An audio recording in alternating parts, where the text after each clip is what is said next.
بچے بچی کی شادی کب کرنی چاہیے؟ دیکھیے رسول اللہ صلی اللہ علیہ وسلم نے تو جو ہمیں تعلیم دی ہے اسلام کی تعلیم، وہ تو آپ میں سے بہت سارے لوگوں کو بالکل عجیب سی لگے گی۔ میں اس لیے عجیب سی کہہ رہا ہوں کہ ہمارے گھروں میں تو اب انگریز کا قانون ہے، ہندوؤں کا رواج ہے، سکھوں کا مزاج ہے۔ شادی کب کرنی چاہیے؟ بچہ بچی اپنے پاؤں پہ کھڑے ہو جائیں تو اب کے ڈھیٹھ ماں باپ تو اپنے بچے کو بچی کو پاؤں پہ کھڑا ہوتا اس وقت دیکھتے ہیں جب وہ ماں باپ کی ناک کٹوا دیتا۔ اب وہ پاؤں پہ کھڑا ہوا، صحیح کوٹ تک پہنچ گیا، اس سے پہلے تو وہ پاؤں پہ نہیں کھڑا ہوا۔ وہ پسند نہ پسند برادری رواج اسی میں اپنے بچوں کی عمر گزارتے ہیں۔ بعض اوقات بچے بھی اس میں اپنی فرمائشوں کے اندر یہ وقت ضائع کرتے ہیں، تو نتائج کیا ہیں بیان کے قابل نہیں ہے آپ کے سامنے۔ اگر آپ اسلامی تعلیم پوچھ رہے ہیں نبی کریم صلی اللہ تعالی علیہ وسلم نے کیا فرمایا، بچہ بچی بالغ ہو جائے تو اس کی شادی کر دیں۔ اگلی بات سنو جو دونوں کانوں سے سننے والے، فرمایا بالغ ہونے کے بعد اگر بچہ بچی کوئی گناہ کرے گا، کوئی اس سے غلطی ہوگی تو اس کا سارا ذمہ اس باپ پر ہے جو اس میں رکاوٹ بنا ہوا ہے، اس ماں پر ہے جو ابھی تک رسموں میں لگی ہوئی ہے۔ ایک نظر بھی بچہ اٹھا کر کسی غلط کی طرف دیکھے گا تو اس کا گناہ بھی باپ پر ہے۔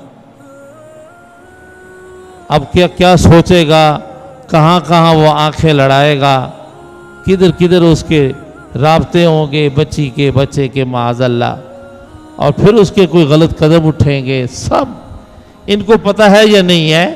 یہ انہی کے نامہ اعمال میں۔ استغفر اللہ استغفر اللہ۔ اللہ میرے ہمارے سب کے ماں باپ کا یہ بوجھ ہلکا کرے، اور جو بچوں سے غلطیاں ہوئی ہیں ماں باپ کے گناہ معاف ہو جائیں۔ اولاد کی شادی جلدی کرنی چاہیے، جیسے بالغ ہو تو اس کی شادی کا انتظام کرو۔ اب اس کے قدموں پہ کھڑے ہونے کے اہتمام میں اپنے قدم نہ کٹوا لو، جلدی شادی کرو۔ پھر سنیں کہ حضور نے فرمایا جس ماں باپ نے بالغ ہونے کے بعد بھی اپنے بچوں کی شادی نہیں کی تو اب وہ بچے اگر کوئی غلطی کریں گے تو اس کا گناہ ماں باپ پر ہے۔ اب تو کتنے ماں باپ ایسے ہیں کہ جن کے بچے آ کر ہمیں شکایت کرتے ہیں، ابا کو سمجھائیے شادی نہیں کرا رہے۔ اولاد ماں باپ سے کہتی خدا واسطے کوئی شادی کرا دو، میرے سے کوئی گناہ نہ ہو جائے، لیکن ماں باپ ہے کہ انہوں نے کان بند کیے ہوئے ہوتے ہیں، نہیں بیٹے ابھی تم پاؤں پہ کھڑے ہو جاؤ، کمانے لگ جاؤ، یہ ہو جاؤ وہ ہو جاؤ۔ اور آپ میں سے کتنے سمجھدار لوگ مجھے بے وقوف کہہ رہے ہوں گے کہ ایسا بے وقوف آدمی، بچہ کمائے گا نہیں تو شادی کیا کریں گے؟ تو صاحب جن بچوں نے کمانا شروع کر دیا ان کی شادیاں ہو گئیں تو ان کے گھر بھی آپ ہی چلا رہے ہیں، ابھی تک دیکھ نہیں رہے۔ پھر آپ ان کے مسئلے کیوں لے کے آتے ہو؟ ان کو تو آپ نے پاؤں پہ کھڑا کر کے رخصت کیا تھا۔ یہ بات نہیں ہے، یہ نظام زندگی ایسی ہے۔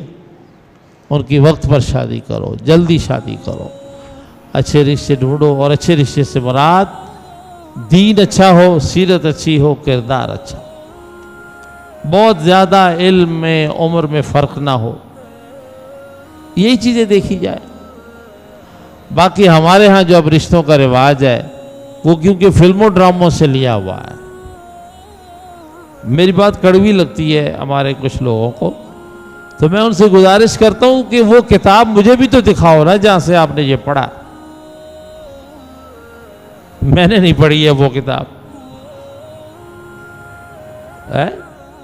آپ کے سر پہ اتنے بال نہیں ہیں جتنے میں نے کتابیں پڑھ ڈالی، میرے کو وہ کتاب نہیں ملی۔ تو یہ کوئی کتاب نہیں ہے جس سے آپ نے پڑھا ہے، یہ آپ کا رواج ہے۔ اور آپ تھوڑا سا ایمانداری سے غور کریں تو وہ ہندوؤں کا ہے، سکھوں کا ہے، ٹی وی ڈراموں سے لیا ہوا ہے، دین کا نہیں ہے۔ اس لیے آپ اپنے لیے عذاب بنا رہے ہیں۔ آپ نے ایک سچا اور اچھا دین قبول تو کیا، لیکن اس کا فائدہ آپ کو حاصل نہیں ہوا، اس لیے کہ آپ نے ایک ہاتھ میں دین رکھا اور ایک ہاتھ میں کفر رکھا ہوا، ادھر سے بھی یاری دوستی چھوڑ نہیں رہے۔ تو مزہ اور لطف اور رنگ تو اسی وقت دین کا آئے گا جب پورا دین آئے گا۔ تو بہرحال ہماری خواتین خصوصاً رشتہ دیکھنے کے معاملے میں بہت ظلم کرتی، اور مجھے کہنے دیجیے بے وقوف عورتیں پاگل ہیں، عقل ہی نہیں ان کو، کیا دیکھنے جا رہی؟ اس طرح تو لوگ منڈیوں میں بکریاں نہیں خریدتے، اس طرح تو لوگ جس زمانے میں غلام خریدتے تھے وہ غلام خریدتے وقت منڈیوں میں اس طرح نہیں کرتے تھے جیسے آپ رشتے دیکھتے، کیونکہ آج کی عورت کو اپنے گھر کے لیے بہو نہیں نوکرانی چاہیے ہوتی، اس لیے وہ چاہتی ہے کہ کوئی نوکرانی ہو، دبی رہے، ہاتھ میں رہے، مٹھی میں رہے۔ استغفر اللہ۔ یہی حال اب بچی والوں کا بھی ہوتا ہے، جو بچہ دیکھنے جاتے ہیں داماد، تو اچھا داماد فرشتہ صفت کہاں سے لائیں گے؟ وہ جو غلام بنے، نوکر بنے۔ اب بچی بھی نوکرانی چاہیے اور بچہ بھی غلام چاہیے، خدا سے ڈرو، بولو نا یار استغفر اللہ، توبہ کرو، توبہ کرو، تمہیں اندازہ نہیں ہے، تم ماں کے پیٹ سے آزاد پیدا ہوئے ہو، وہ غلامی کا دور تمہیں یاد ہے کہ کیا تھا؟ پھر تم وہی دور دیکھنا چاہتے ہو؟ ہمارے گھروں میں غلام ہو، نوکر ہو، لونڈیاں اور غلاموں کا دور جانتے ہو کیا تھا؟ استغفر اللہ۔ یاد رکھو پھر بہو اور دامادی غلام یا نوکر نہیں آئیں گے، اگر وہ دور لوٹا تو ماں بھی لونڈی بنا کر بیچی جائے گی۔ بکتی تھی نا عورت، باپ مر جاتا تھا تو اپنی سگی ماں کو لونڈی بنا کر مارکیٹ میں بیچ کر آتے تھے، پیسہ کھاتے تھے۔ کیا کریں گے اسے؟ باپ مر جاتا، اپنی بہنوں کو وہ منڈیوں میں بیچ دیتے تھے لونڈیاں بنا کر۔ یہ تھا غلامی کا دور، روح کام جاتی تصور کر کے۔ بیویوں کو جوئے پہ ہار دیتے تھے، جا کے دے آتے تھے۔ یہ دور تھا غلامی کا، اور مرد بھی غلام تھے، کیسے کیسے انداز سے غلامی گزارتے تھے۔ ولا حول ولا قوت الا باللہ۔ مصطفیٰ جان رحمت پہ لاکھوں سلام۔ یہ تو حضور آئے اور غلامی کے طوق ٹوٹے اور انسان کو آزادی ملی۔ آپ کے علم میں ہونا چاہیے، تاریخ انسانیت میں انسان کی غلامی کسی شریعت اور دین نے ختم نہیں کی ہے، یہ دین محمدی ہے۔ اور اللہ تعالیٰ نے قرآن میں پہلے بیان کیا، تورات کا حوالہ دیا کہ ہم نے اس میں بھی بیان کیا کہ ایک ایسا نبی آنے والا ہے جو لوگوں کی غلامی کے طوق اتار کر پھینک دے گا، اور ہر پیدا ہونے والا انسان آزاد پیدا ہوگا۔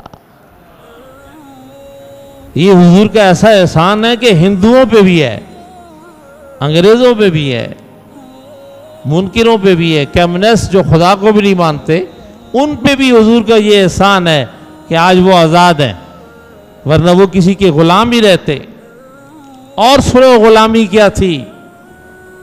غلام کی اولاد صدیوں تک بھی، سالوں سال جتنی یہ نسلیں ہوتی رہیں گی، جو غلام ہے اس کی اولاد غلام ہی رہتی تھی، وہ آزاد نہیں ہو سکتی۔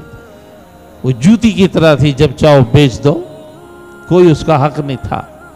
غلام کو قتل کرنے پہ کوئی پکڑ نہیں تھی، مال ہے، جب مرضی مار دو، زندہ رکھو۔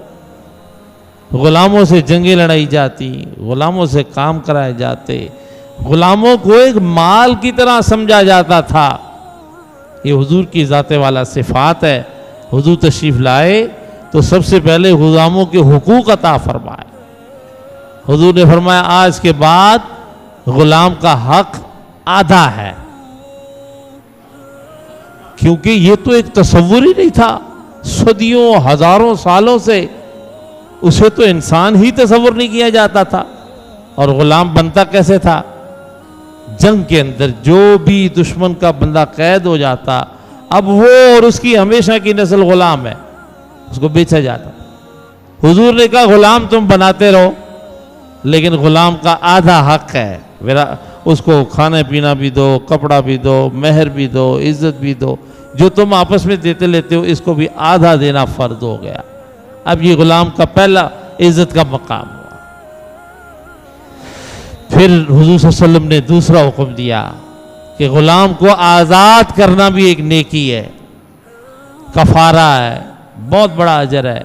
یہ دو حکمتیں اسلام نے ایسی عطا کی کہ ایک وقت ایسا آیا کہ کوئی بھی غلام نہ رہا، سب آزاد۔ لیکن آج ہم پھر وہی چاہ رہے ہیں، ماں باپ چاہتے ہیں اولاد ہماری، وہ تو خیر اس کی غلام ہے، لیکن ان کو غلام بنائیں، خود خدا نہ بنیں۔ خدا بننے کا جو زوم پیدا ہو گیا وہ چھوڑی، معاذ اللہ، ولا حول ولا قوت الا۔ بہو غلام نوکرانی چاہیے، لونڈی چاہیے، داماد غلام نوکر چاہیے، رشتے تعلقات، استغفر اللہ، اس دور سے ڈرو، توبہ کرو۔ اللہ نے کرم کیا کہ وہ دور ختم ہو گیا، اب سب آزاد ہیں، اب صرف ایک ہی غلامی ہے۔